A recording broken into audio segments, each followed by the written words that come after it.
Hi everyone, welcome back. In this lesson, we are going to learn how to set the default net naming rule for while in EasyEDA Pro.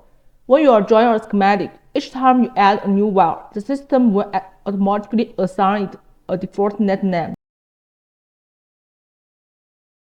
But actually, you can customize how these names are generated by setting it properly. You can easily distinguish between different nets later during debugging or when checking connections, and that helps you keep your schematic much more organized. Now let's take a look at how to do this step by step. First, click the setting button on the top of the interface. In the window that pops up, expand schematic symbol, and then select General. On the right side, find the option called Default Net Name. Here, you'll see two naming rules you can choose from.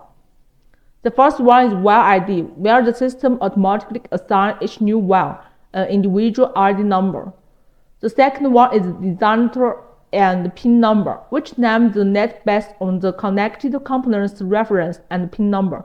For example, names like this. You can choose whichever method fits your workflow or project complexity. Once you have made your choice, click Apply, then Confirm. The new setting takes effect immediately. From now on, every new while you draw will automatically follow your selected naming rule.